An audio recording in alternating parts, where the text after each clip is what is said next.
कोई Bible reading अगर कोई कर सकता है तो प्लीज़ मुझे बता दें। आज का हमारा हवाला होगा दूसरा सैमुअल 13 बाब। उसकी हम पहली 22 आयत की रीडिंग करेंगे। किसी के पास बाइबल है, उर्दू की बाइबल, जी तो प्लीज़ मेरी सिस्टर मदद। नोरी, पॉसिबल है? या सिस्टर रूबी?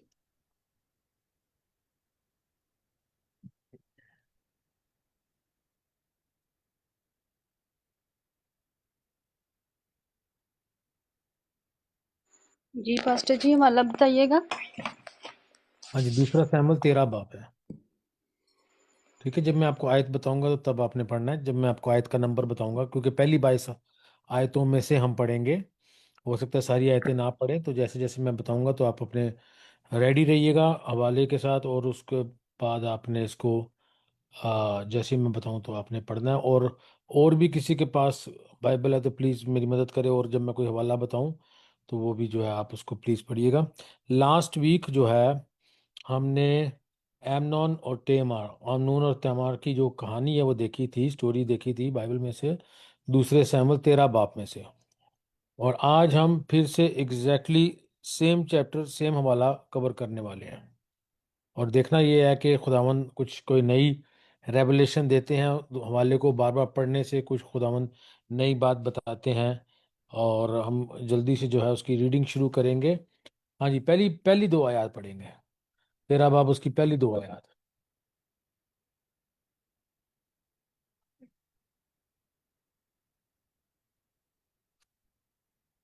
थोड़ा सा आपको जरा जल्दी पढ़ना पड़ेगा ताकि मैं ज़्यादा ग्राउंड कवर कर सकूं।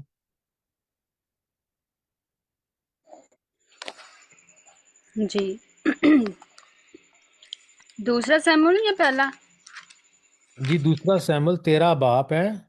पहली पहली बाईस दो आयतें हैं। आयत। पहली दो आयतें पढ़नी है। और जैसे मैं वाला पढ़ूं और तो जल्दी आपने पढ़ना है, ठीक है। जी, और इसके बाद ऐसा हुआ कि दाऊद के बेटे अबिस्लोम की एक खूबसूरत बहन थी जिसका नाम तिमर था। उस पर दाऊद का बेटा अमनून आशिक हो गया, और अमनून ऐसा करने लगा कि वो अपनी बहन तिमर के सबब से बीमार पड़ गया, क्योंकि वो कंवारी थी। सो अमनून को उसके साथ कुछ करना दुश्वार मालूम हुआ। ओके। आमीन। आमीन। खुदा के कलाम पाक पढ़ जाने उसकी बरकत हो। ये देखिए, हम अब देखते हैं, ये हमने लास्ट वीक स्टोरी पढ़ी थी, तो ये जिन्होंने लास्ट वीक अटेंड किया था होपफुली उनके लिए कोई नई स्टोरी नहीं होगी, बल पहले भी आपने सुनी होगी। तो जो एमनोन है, अमनून है, वो अपनी बहन के साथ इश्क में मुब्तला है, इश्क करता है। लेकिन ये जो इश्क है, ये सही मायने में इश्क नहीं है, ये हकीकी प्यार नहीं है। ये सिर्फ उसकी बहन खूबसूरत थी और उसको उसको किसी भी तरीके से पाना था, हासिल करना था। और क्या है, लिखा है कि दुश्वारी थी, वो उस तक पहुंच नहीं सकता था। पहले भी मैंने ये बहुत दफा कहा है और आज फिर मैं रिपीट करूंगा कि हम अपनी जिंदगी की जो बेसिस है वो फीलिंग पे नहीं बना सकते हैं। बहुत सारे लोग जो हैं वो इस चीज पर चलते हैं कि मैं क्या महसूस कर रहा हूँ, क्या महसूस कर रही हूँ। और खुदावंद का कलाम हमें बताता है कि दिल बहुत हीलेबाज है, कौन उसे जान सकता है। तो अपनी ये जो फीलिंग्स हैं अमनून की, वो फीलिंग्स दुरुस्त नहीं है, अच्छी नहीं है, सही नहीं है। लेकिन वो उस फीलिंग को इतना ज़्यादा उसके ऊपर हावी हो चुकी है कि अब वो उसको जिस्मानी तौर पे भी तंग कर रही है, तकलीफ दे रही है। वो बीमार रहने पड़ रहा है, उसे खाया नहीं जा रहा और वो कमज़ोर पड़ता जा रहा है। देखे ना, जब आपकी फीलिंग्स इतनी स्ट्रांग होती हैं तो वो फीलिंग्स एक रियल चीज होती है, आपको लगता है कि वो सही चीज है। वो इस हद तक रियल है कि उसके जिस्म में भी वो कमजोरी पैदा कर रही है। आपकी फीलिंग्स आपको, बेशक वो फीलिंग्स गलत हों, आपको इतनी रियल लगेगी, आपकी दुनिया में इतना असल काम करेंगी कि आपको ये लगेगा कि जो मैं महसूस कर रहा हूं, कर रही हूं, वही दुरुस्त है। अब ये इमोशंस के अंदर आप देख लें कि ये जो इमोशन है इसका, ये लस्ट का इमोशन है, ये गलत जो है इसके अंदर फीलिंग्स हैं, और उसको वो रियल लग रही हैं। वो अपने आप को नोटिस नहीं कर पा रहा है, वो पहचान नहीं पा रहा है कि आया मेरी जो इमोशंस हैं वो दुरुस्त हैं या गलत हैं। कितनी दफा आप अपने आप से पूछें, जब आपको कोई स्ट्रॉन्ग अर्ज हो, कोई स्ट्रॉन्ग फीलिंग हो, कितनी दफा आपने रुक के अपने आप से पूछा है, जो मैं महसूस कर रहा हूं, कर रही हूं, क्या वो दुरुस्त है? जब आपको गुस्सा आता है, जब नाराज होते हैं, जब परेशान होते हैं, जब दुख में होते हैं, कोई भी नेगेटिव फीलिंग आप ले लें, क्या आपने कभी रुक के अपने आप को एग्जामिन किया है? अब क्या है कि उसके जिस्म तक ये बात असर कर रही है। और दाऊद का बेटा ये, पिछले कई हफ्तों से हम ये स्टडी करते आ रहे हैं, फैमिली इश्यूज में हम ये स्टडी करते आ रहे हैं, ये इस बात को देख रहे हैं, इस बात को समझ रहे हैं कि फैमिली में एक दूसरे की फीलिंग्स को समझना, जानना, पहचानना और मदद करना कितना जरूरी है। अमनून जो है वो बीमार पड़ता जा रहा है, कोई नोटिस नहीं करता है। बच्चों की जिंदगी में क्या हो रहा है, किस परेशानी से गुजर रहे हैं वो, किस दुख से गुजर रहे हैं, उनके साथ उनके ऊपर क्या बीत रही है, क्या ख्यालात हैं, अक्सर पेरेंट्स भी और बाकी बहन भाई जो बाकी फैमिली मेंबर्स हैं वो भी नोटिस नहीं कर पाते हैं, जब तक कि बहुत देर ना हो जाए। जब तक कि उसके साथ ज्यादती हो गई, उस बच्ची के साथ ज्यादती हो गई, फिर बाप को जाके पता लगता है, फिर उसके भाई को जाके पता लगता है। लेकिन जो भाई आशिक हुआ है, और प्रॉब्लम्स कहां से आती है, फैमिली के अंदर से ही आती है, जानने पहचानने वालों में से ही आती हैं। और आज हम ये देखेंगे कि ये बेचारी बच्ची ज्यादती इसके साथ हो रही है,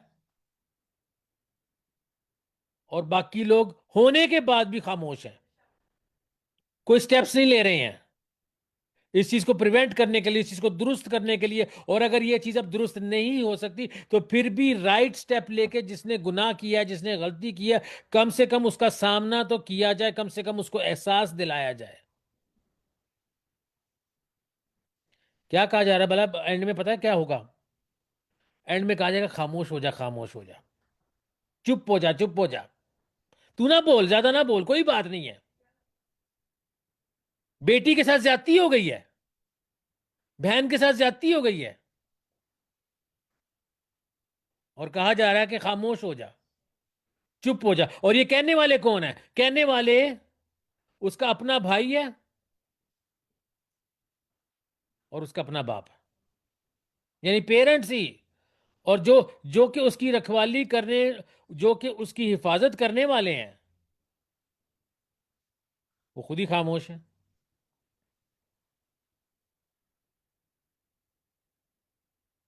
बड़े दुख की बात है, ये बड़े दुख की बात है, लेकिन ये ना सिर्फ आज से 3000 साल पहले की रियलिटी है जबकि ये लिखा गया, ये आज की भी रियलिटी है। फैमिलीज में और कामों में बिजी हैं, लेकिन बेटी की दुख को, उसकी परेशानी को, और बेटे के भी, कि उसके माइंड में क्या चल रहा है, पहचान नहीं पा रहे हैं।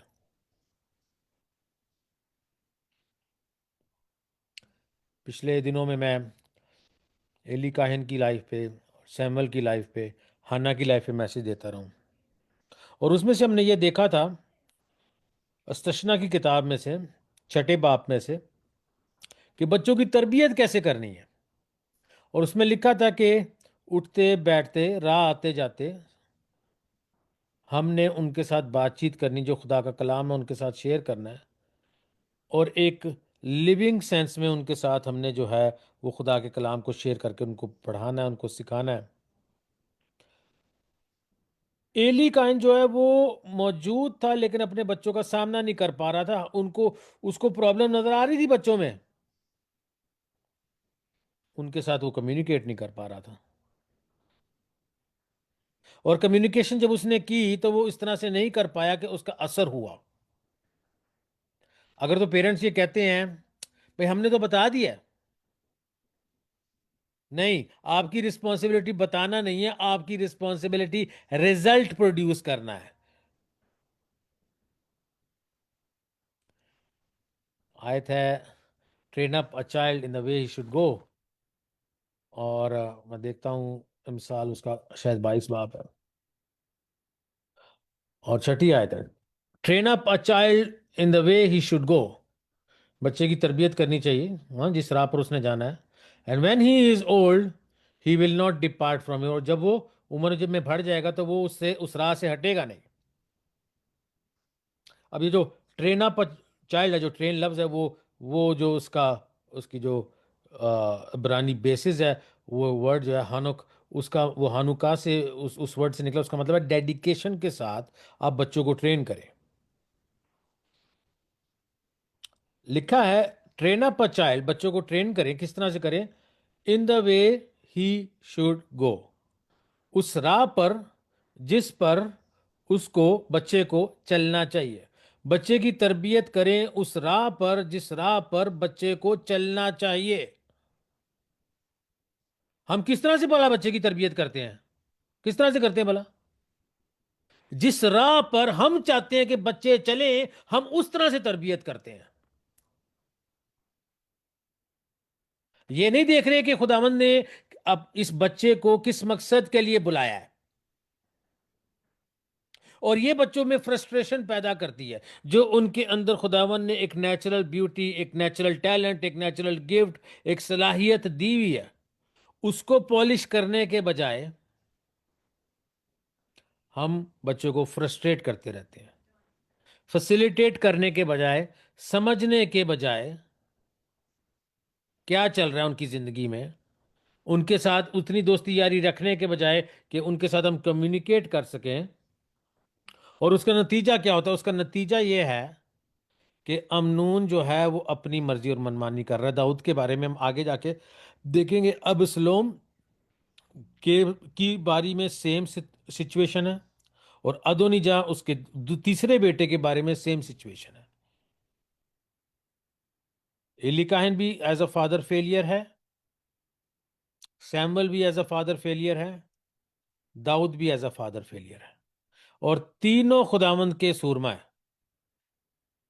तीनों, सैमुअल जैसा नबी नहीं हुआ, दाऊद जैसा तो बंदा हुआ ही नहीं आज तक हिस्ट्री में।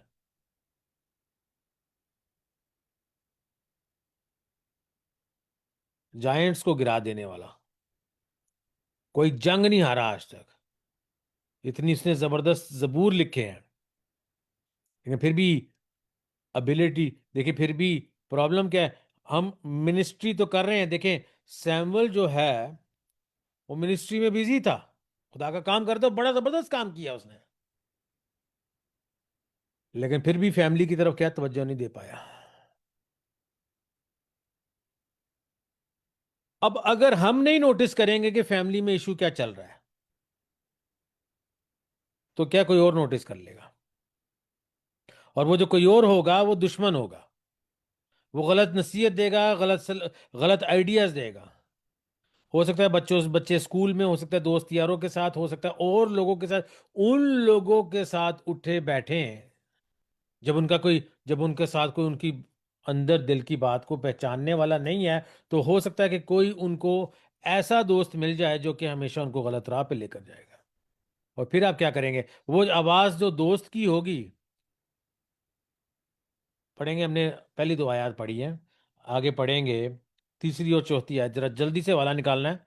और फिर से मैं वाला बता दूं, दूसरा सैमुअल 13 बाब, और जब मैं कहूँ वाला निकालना है तो वही वाला होगा।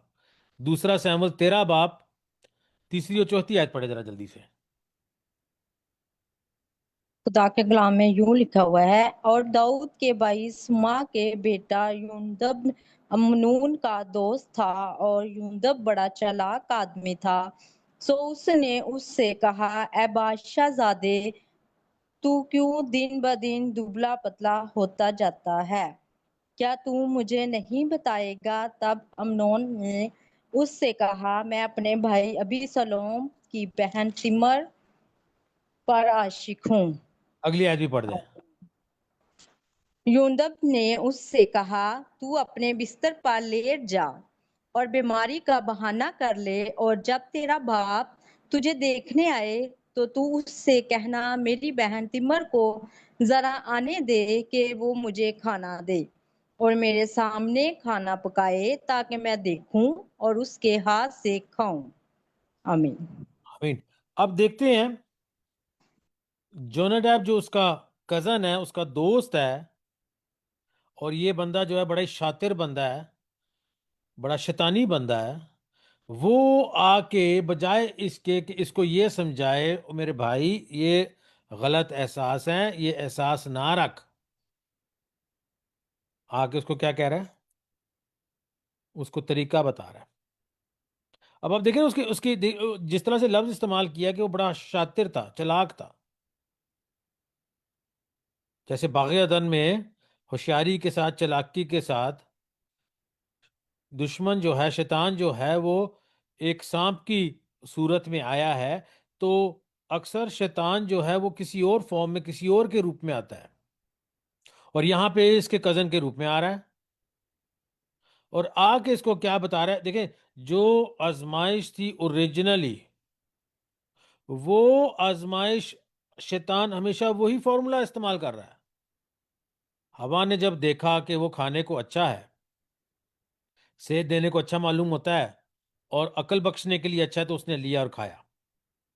अब यही चीज को अगर आप देखें तो मेरे साथ निकालिएगा जरा पहला यूहन्ना, और फिर यही चीज यहाँ पे रिपीट होगी जब यीशु की आजमाइश हुई उसमें बियाबान में, तो सेम तरीके से उसने आजमाया। मेरे साथ निकालिएगा पहला यूहन्ना, उसका दूसरा बाब, 15वीं 16वीं और 17वीं आयत पढ़ेंगे।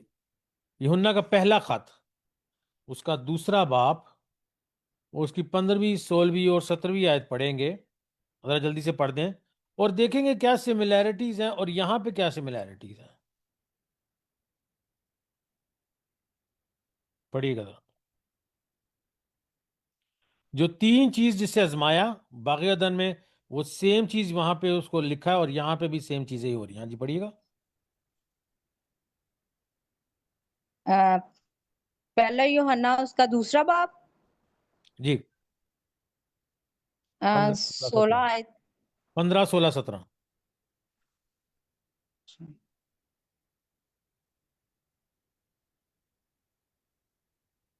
और रस्सियों का कूड़ा बनाकर सबको, यानी भेड़ों और बैलों को हैकल से निकाल दिया, और सराफों की तो नकदी चले रहने दे, बिखेर कोई नहीं, नहीं, गलत है हवाला। ऐसे बहुत टाइम जाएगा मेरा, तो मैं खुद ही जो है ना उसको हवाले को पढ़ देता हूँ इंग्लिश में। और अगर आपको हवाला, प्लीज सुन के मेरी मदद किया करें और जरा जल्दी पढ़ दिया करें। लिखा है यूहन्ना का मैं पढ़ पहला देती हूँ खत सर। उसका। हाँ जी, मिल गया ना आपको? दुनिया से मोहब्बत रखो, हाँ ना जी, उन बिल्कुल। चीजों से जो दुनिया में है। हम्म। ना कोई दुनिया से मोहब्बत रखता है, उसमें जो कोई दुनिया से मोहब्बत रखता है उसमें बाप की मोहब्बत नहीं। हम्म। क्योंकि जो कुछ दुनिया में है, यानी जो कुछ जिस्म की दुनिया में क्या ख्वाहिश, है वो क्या है? जिस्म की ख्वाहिश जिस्म की ख्वाहिश है, और आंखों की ख्वाहिश आंखों की ख्वाहिश है, और जिंदगी की शेखी और जिंदगी की। अब ये शेखी तीनों चीजें बागे अदन में इसी से हवा की आजमाइश हुई। सेम आजमाइश, सेम फॉर्मूला यस्सु पे जो है उसने लागू किया और वहां कामयाब नहीं हुआ, लेकिन एग्जैक्ट सेम ख्वाहिश है, उसके जिस्म की ख्वाहिश है, आंखों की ख्वाहिश है, और उसके अंदर शेखी है कि मैं तो शहजादा हूं, मेरी जो मर्जी आएगी मैं करूंगा, जिस मर्जी को मैं हासिल करूंगा। और ये तीनों चीजों, उसकी जिस्मानी ख्वाहिश है, उसकी आंखों की ख्वाहिश है क्योंकि वो खूबसूरत थी, और उसने कहा कि मुझे इसको हासिल करना है, और जब नहीं हासिल करने कर पा रहा, इस तरह से उसने अपने आप को गुमराह किया हुआ कि जब वो नहीं हासिल करने पा रहा तो क्या होता है? बीमार पड़ जाता है। और फिर एक शैतानी आवाज जो है वो दाखिल होती है जिंदगी के अंदर। एक तो हमें ये चीज को पहचानना है, समझना है, जानना है कि क्या हमारी फीलिंग्स जो हैं वो खुदावंद की तरफ से हैं क्या वो राइट है कि क्या वो हमें गुमराह कर रही हैं?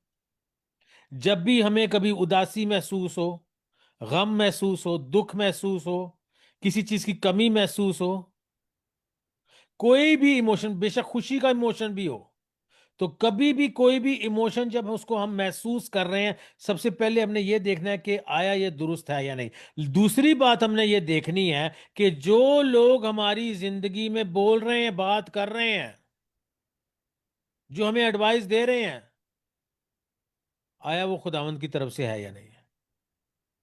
मसला ये है कि हमने डिसर्नमेंट नहीं सीखी हुई, हमने इम्तियाज करना नहीं सीखा हुआ।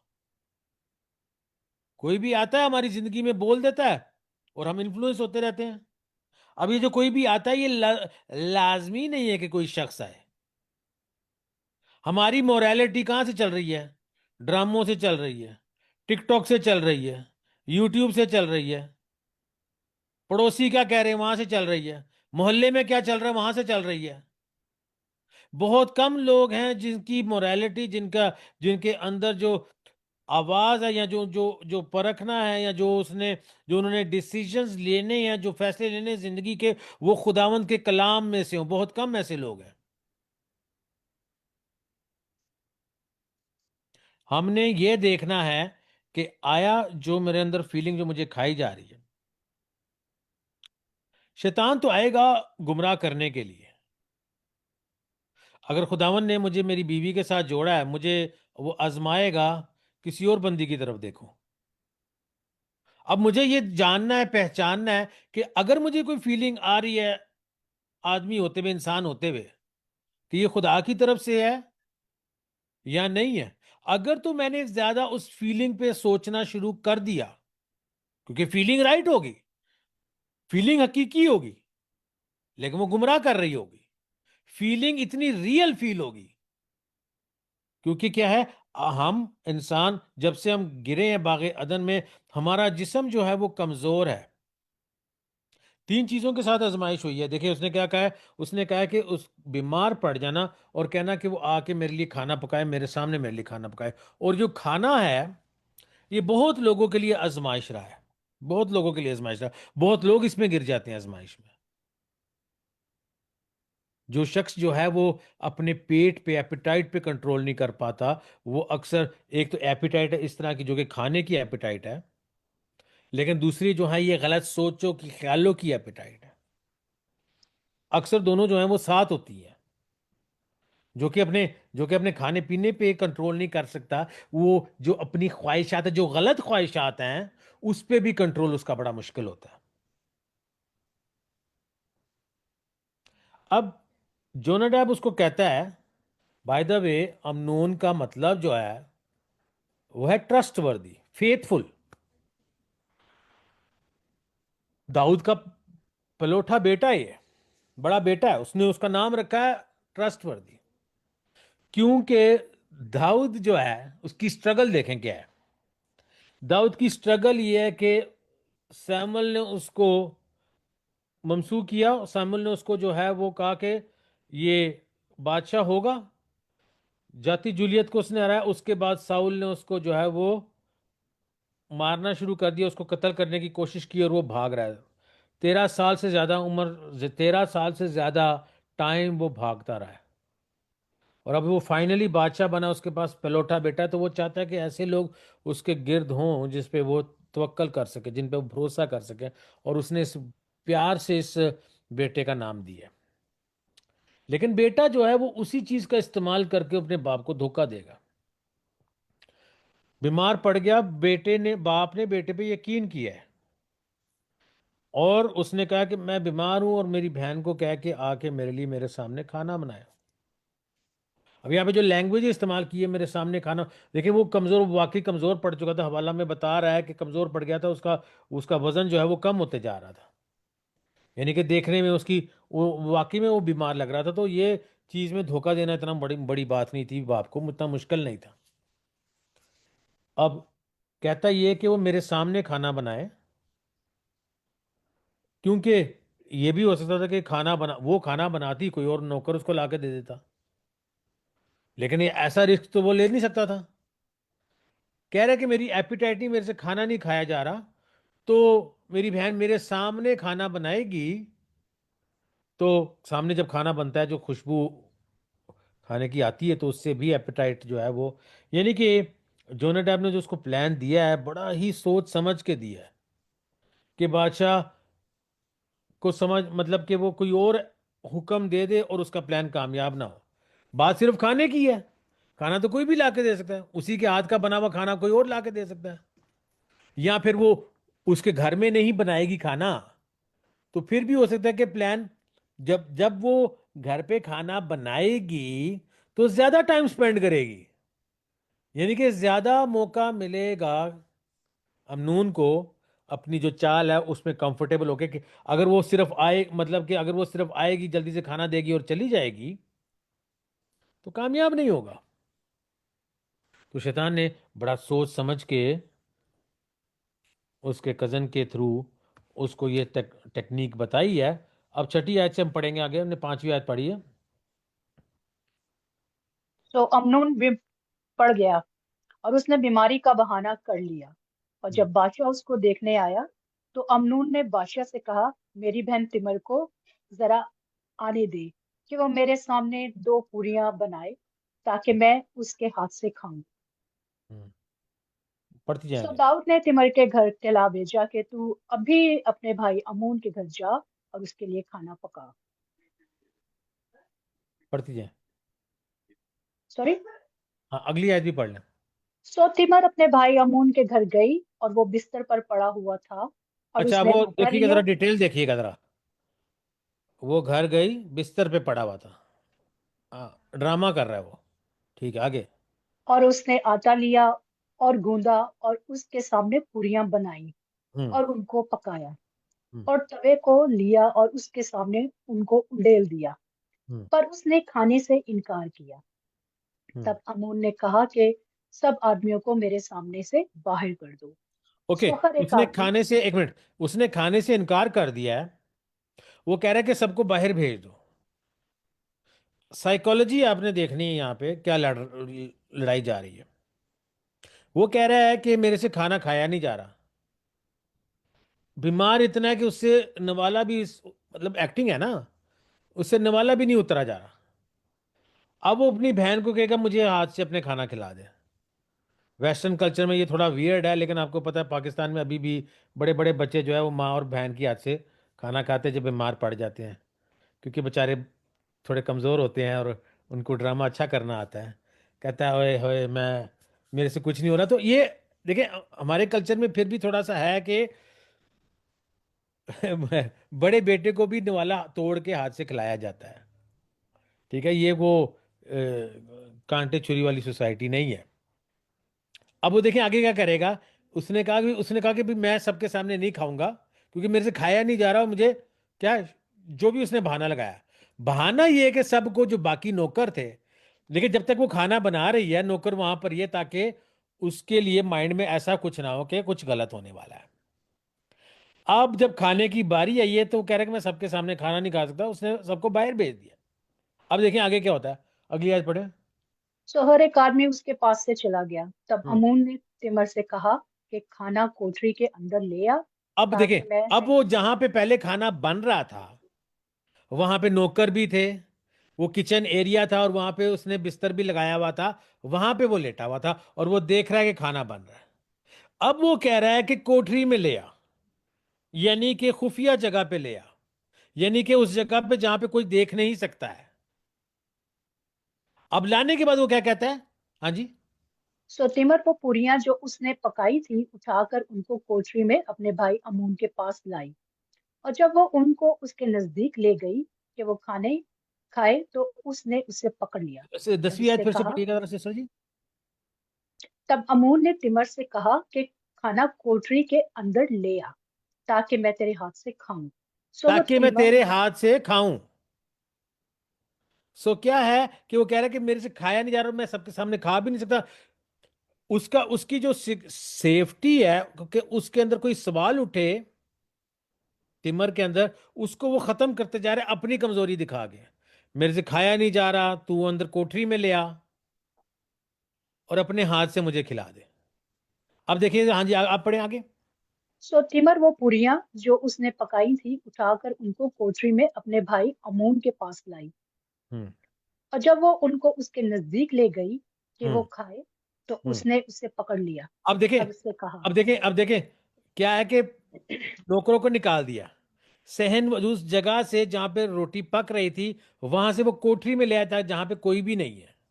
अब वो रोटी खाने के बहाने उसके पास जाती है, उसको रोटी जब ला के करीब देती है तो वो क्या कर लेता है, उसको पकड़ लेता है। अब उसके पास कोई ऑप्शन नहीं है, अब वो पूरी तरह से फंस चुकी है। शैतान की स्कीम जो है ना वो इसी तरह से होती है, आहिस्ता आहिस्ता आहिस्ता आहिस्ता आपको गुनाह के पास लेकर जाता जाता है। और आपके जो गार्ड है कि यार कुछ बुरा होगा या इस गुनाह से मेरी जिंदगी में कुछ बुरा हो सकता है, वो आहिस्ता आहिस्ता खत्म करता जाता है। कोई भी बुरा काम अगर आपसे करवाना होता है तो वो यकदम नहीं कहता कि कोई भी बुरी चीज है, जुआ खेलना शुरू कर दे, शराब पीना शुरू कर दे, जना करना शुरू कर दे, चोरी करना शुरू कर दे। इस चीजों, ये जितनी भी चीजें हैं उसके पास आपको फंसा के आराम आराम से आराम आराम से आराम आराम से लेकर जाता है। यहां पर कमी ये थी कि तिमर को पता नहीं है कि उसका भाई क्या कर रहा है, उसका इरादा क्या है। और ना ही बाप को पता है, ना ही तो बाप ने कभी भेजना नहीं था। उसने दोनों को ही बेवकूफ बनाया है और चाल खेली है अपने कजन के, अपने दोस्त के साथ, योनाडाब के साथ मिलकर। अब अब हम इसमें से अपने लिए क्या सीख रहे हैं कि जब कोई बात, जो भी काम हमने करना है, जो भी फैसला लेना है, इसके पीछे देखना है कि जब भी हम किसी लोगों के साथ एसोसिएट हो रहे हैं उसके पीछे किसकी रूह काम कर रही है। क्या वाकई खुदावंद की रूह काम कर रही है या शैतान की रूह उस बंदे में काम कर रही है, उस शख्स में काम कर रही है। क्योंकि ऊपर से देखने में सही होगा लेकिन अंदर क्या चल रहा है वो हमें नहीं पता। हाँ जी, आगे बढ़िएगा।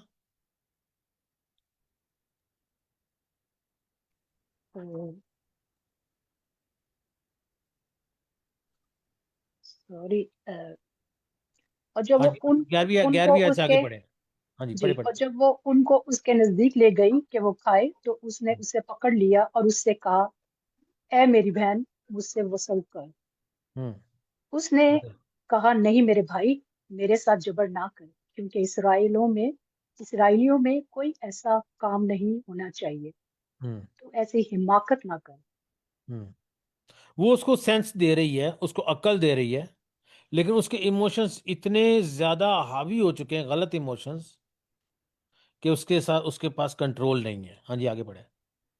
और भला मैं अपनी रुसवाई कहाँ लिए फिरूंगी, हम्म। और तू भी इसराइलियों में अहमकों में से एक की मानी ठहरेगा।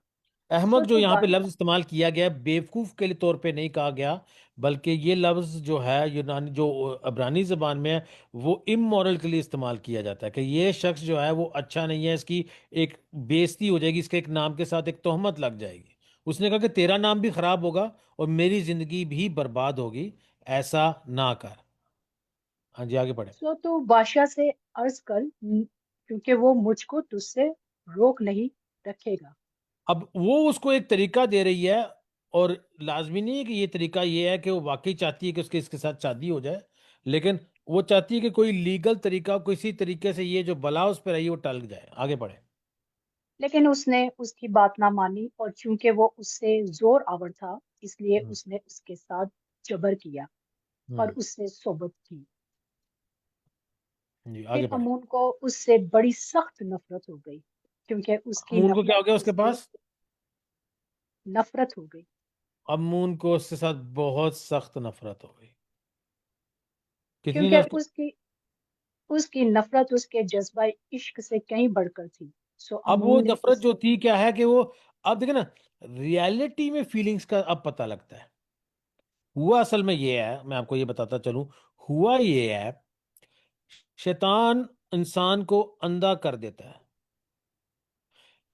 और इस तरह से अंधा करता है कि उसको ये लगता है कि जो उसके ख्याल में ये गलत फीलिंग भी है, गलत एहसास है, जो भी आजमाइश उसके सामने आई है, अगर ये उसको मिल जाएगी तो वो खुश हो जाएगा। शैतान जब आपको और मुझे गुमराह करेगा, हमारी एबिलिटी, जो सोचने की एबिलिटी है, सोचने की सलाहियत है कि वो जो मैं चीज मेरे अंदर आजमाइश के तौर पे पैदा हो रही है, उसके बाद क्या होगा, वो हमारी सोचने की एबिलिटी को खत्म कर देगा। मुशर्रफ बेटे ने यहां तक सोचा सिर्फ कि बाप का माल ले जाके मैं जिंदगी जीता हूं। ये नहीं सोचा कि एक दिन अगर माल खत्म हो जाएगा तो क्या करूंगा। ये इतनी दूर की सोचने की सलाहियत को बिल्कुल खत्म कर दिया हुआ था मुशर्रफ बेटे की माइंड में से। वो तो जब उस पे आके पड़ी तो उसको पता चला इब्लीस आपके और मेरे दूर की सोचने की सलाहियत को खत्म कर देता है। और करता कैसे है भला? आज की ख्वाहिश आपकी जो सारी की सारी कुव्वत है, आपकी जो सारी की सारी अंदर कशिश है, वो सिर्फ आज की ख्वाहिश, आज की जिस्मानी ख्वाहिश को पूरा करने की है। चाहे वो जिस्मानी ख्वाहिश हो, चाहे वो फिर कोई माली ख्वाहिश हो, चाहे वो कोई पोजीशन की, कोई किसी भी तरह से। इसीलिए आपके और मेरे लिए बड़ा जरूरी है कि हम हेवनली, आसमानी पर्सपेक्टिव से जिंदगी गुजारें, इटर्नल पर्सपेक्टिव से जिंदगी गुजारें, अबदी पर्सपेक्टिव से जिंदगी गुजारें। ना सिर्फ कि अपनी जिंदगी में ये देखें इस टाइम में मुझे क्या चाहिए, मेरी जिस्मानी ख्वाहिश क्या है। खुदावन चाहते हैं कि हम अपने माइंड सेट को फ्लिप करें, अपनी सोच को जो है वो तब्दील करें, अपनी सोच को तब्दील करके उस नजरिए से जिंदगी गुजारें कि खुदावन के आसमानी बाप क्या चाहते हैं, हमारे खुदावन क्या चाहते हैं हमारी जिंदगी से। मैं जो आज जिंदगी में काम कर रहा हूं, जो फैसले ले रहा हूं, जो डिसीजंस ले रहा हूं, जिस जो मुझे उसका असर जो है वो मेरी अब्दी जिंदगी में किस तरह से हो रहा है। मैं जो भी फैसले ले रहा हूं, जो भी काम कर रहा हूं, कर रही हूं, उससे खुदावंद की बादशाहत में क्या फर्क पड़ रहा है, आसमानी जिंदगी में क्या फर्क पड़ रहा है। अगर तो हम जिस्मानी और हम कहते हैं, और अक्सर इसके सबसे बड़े शिकार खुदावंद के लोग ही होते हैं। जो दुनियावी लोग हैं ना, वो तो क्लियर है कि वो जिस्मानी नजरिए से जिंदगी गुजार रहे हैं। ज्यादा बड़ी प्रॉब्लम यह है कि जो खुदावंद के लोग हैं, जो कहते हैं हम आसमानी नजरिए से जिंदगी गुजार रहे हैं, लेकिन उनके सारे फैसले, उनकी सारी एक्शंस जो भी वो जिंदगी में ले रहे हैं, उसकी जो बुनियाद है वो क्या है, जिस्मानी है, वो आर्जी है, वो फीलिंग्स के क्या फील हो रहा है उस पे मुब्तला है। इस चीज का पता नहीं कि हमारा प्रोवाइडर खुदावंद है। एक दिन अदालत होगी, हमने अपने आप को खुदावंद के सामने लेकर आना है। वो उसके साथ जोर जबरदस्ती करता है और अचानक से उसकी जो है वो तब्दील, उसकी जो फीलिंग है वो तब, यानी कि शैतान जो है वो कामयाब हो गया। शैतान को इससे कोई परवाह नहीं है कि बाद में क्या होगा। शैतान चाहता है कि आप तबाही की तरफ जाएं, और खुदावंद का सूरमा, खुदावंद का बंदा दाऊद की फैमिली की जिंदगी में कहीं ना कहीं से तबाही पैदा हो। और आज भी बहुत सारे बड़े खादिम हैं, बड़ी बड़ी खिदमत की है उन्होंने, लेकिन शैतान जो है उनकी फैमिली को गुमराह कर रहा है। 17वीं आयत से आगे पढ़ेंगे।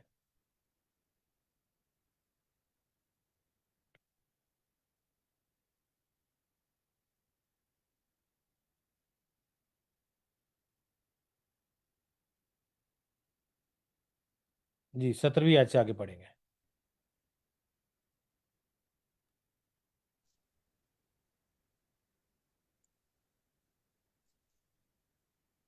सो अमून ने उससे कहा, उठ चली जा। वो कहने लगी, ऐसा ना होगा, क्योंकि ये जुल्म कि तू मुझे निकालता है उस काम से जो तूने मुझसे किया बदतर है। पर उसने उसकी एक ना सुनी। तब उसने अपने एक मुलाजिम को जो उसकी खिदमत करता था बुलाकर कहा, इस औरत को मेरे पास से बाहर निकाल दे और पीछे दरवाजा की चटकनी लगा दे। और वो रंग बिरंग का जोड़ा पहने हुए थी, क्योंकि बादशाहों की कुंवारी बेटियां ऐसी ही पोशाक पहनती थी। गर्ज उसके खादिम ने उसको बाहिर कर दिया और उसके पीछे छिटकनी लगा दी, और तिमर ने अपने सर पर खाक डाली और अपने रंग बिरंग के जोड़े को जो पहने हुए थी चाक किया और सर पर हाथ धर कर रोती हुई चली। उसके भाई अबीसलोम ने उससे कहा, क्या तेरा भाई अमोन तेरे साथ रहा है? खैर ए मेरी बहन, अब चुपकी हो रह, क्योंकि वो तेरा भाई है। और इस बात का गम ना कर। सो तिमर अपने भाई अबीसलोम के घर में बेकस पड़ी रही। ओके। और अब जब भाई की एडवाइस देखें आप। भाई क्या कहता है? चुप हो जा, चुप हो जा, वो तेरा भाई है। अब उसके साथ देखें जी, पुराने अहदनामा के शरीयत के मुताबिक उसके साथ कोई शादी नहीं करेगा, और अगर उसके साथ कोई शादी नहीं करेगा तो उसके लिए कोई प्रोविजन नहीं होगी, उसके लिए रोटी का कोई इंतजाम नहीं होगा।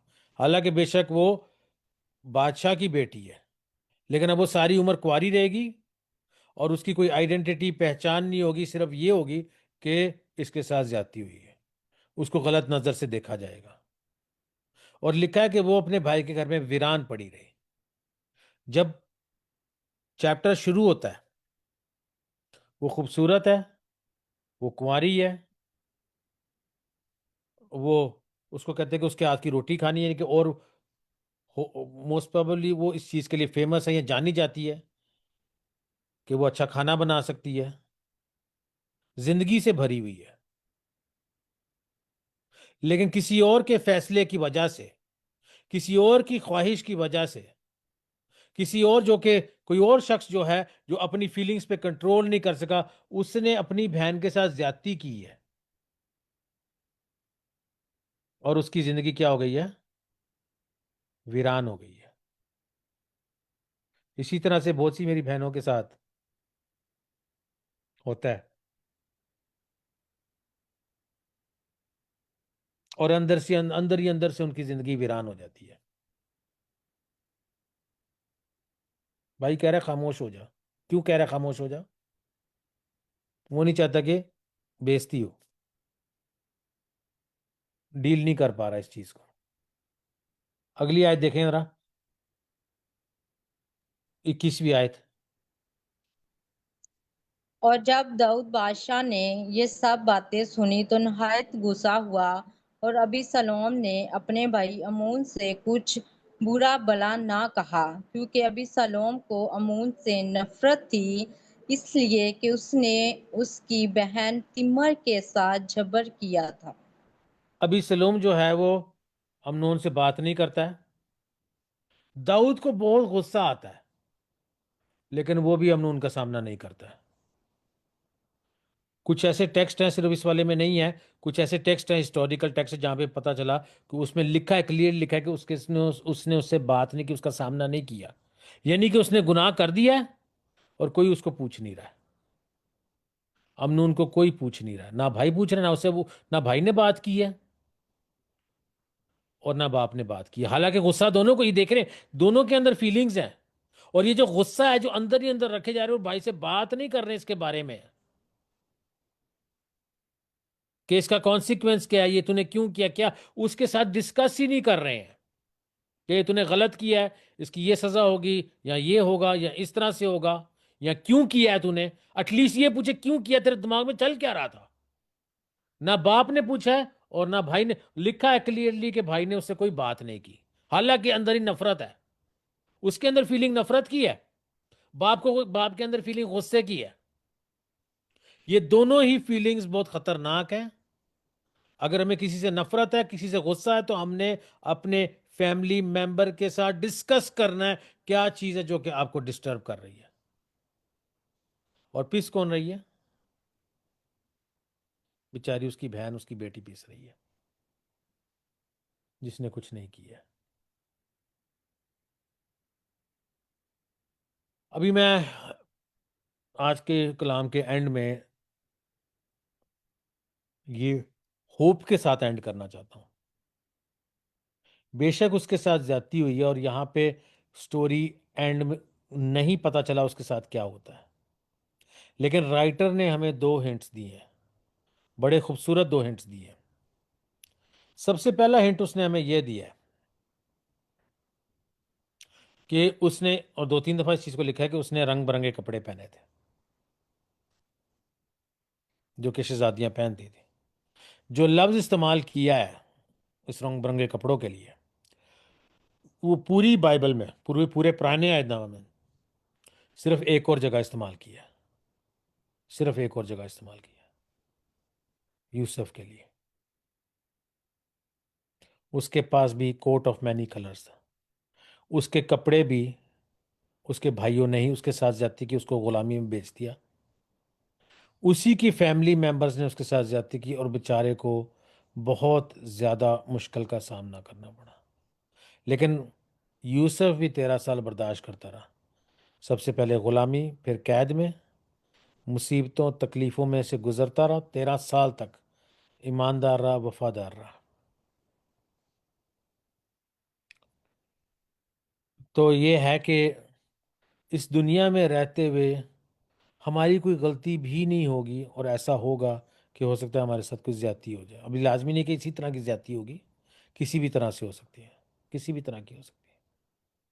तो हमने जो एटीट्यूड है, जो सोच है, जो ख्याल है, वो यूसुफ वाली रखनी है कि अगर मेरे फैमिली मेंबर्स ने भी किया है तो खुदावन, तो उसका निचोड़ ये है कि जो तुमने मेरे लिए बुरा चाहा था, खुदावन ने उसको अच्छाई में तब्दील कर दिया। अगर आप, क्योंकि इस दुनिया में आप ये सवाल पूछेंगे कि आपके साथ बुराई क्यों हुई, आपने तो कुछ गलत नहीं किया है, तो फिर आप गलत सवाल पूछ रहे हैं। फिर आप क्या पूछ रहे हैं? गलत सवाल पूछ रहे हैं, क्योंकि इस दुनिया में रहते हुए ज्यादती आपके साथ होगी, गलत आपके साथ होगा। आपका सवाल ये होना चाहिए, खुदावन अब क्या? हो तो गया, अब क्या? अब मैंने इसमें से कैसे निकलना है? नंबर 2, लिखा है उसने खाक अपने अपने ऊपर डाली, अपने सर पे डाली और रोने लगी। ये जो लफ्ज़ अबरानी का इस्तेमाल किया गया यहाँ पे रोने के लिए, 3 जगह पे और इस्तेमाल किया, और बहुत सी जगहों पे किया, लेकिन 3 मेनली जगह पे किया। लिखा है कि सदूमी की जो रोने की आवाज़ है खुदावंद के पास पहुंची। दूसरी जगह पे इस्तेमाल किया है कि बनी इसराइल की आवाज़ मिस्र से खुदावंद के पास पहुंची, और फिर खुदावंद ने मूसा को तैयार किया। लेकिन जो बात जिस पे मैं ज़्यादा एम्फोसाइज करना चाहूँगा, वो हाबिल का कत्ल कर दिया, लेकिन खुदावंद काहिन से पूछते हैं तेरा भाई क्या है? वो कहता है कि क्या मैं अपने भाई का रखवाला हूं? कहता है कि तेरे भाई का खून जो है वो पुकार रहा है, रो रहा है वो। और यही लफ्ज़ यहाँ पे इस्तेमाल किया है। इस बच्ची के साथ ज्यादती हो गई है, बाप भी देखने वाला नहीं है, भाई भी देखने वाला नहीं है, लेकिन राइटर ने ख़ास तौर पे इसको इसलिए यहाँ पे मेंशन किया है कि खुदावंद देख रहे हैं, खुदावंद देख रहे हैं। आज के कलाम से हमने सीखना ये है, पहले तो हमने होशियार रहना है, चालाक रहना है। हमने शैतान को अपनी ज़िंदगी में बोलने नहीं देना।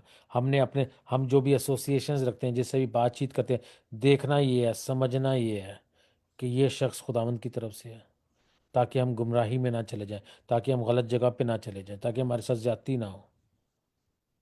लेकिन चूंकि इस दुनिया में रह रहे हैं, अगर हो जाए तो हमें ये पता होना चाहिए कि खुदावंद जो है वो हमें देख रहे हैं, खुदावंद की नज़र हम पर है, और खुदावंद हमारे खुदा ऐसे खुदा हैं जो कि बुराई में से भी भलाई पैदा करना जानते हैं।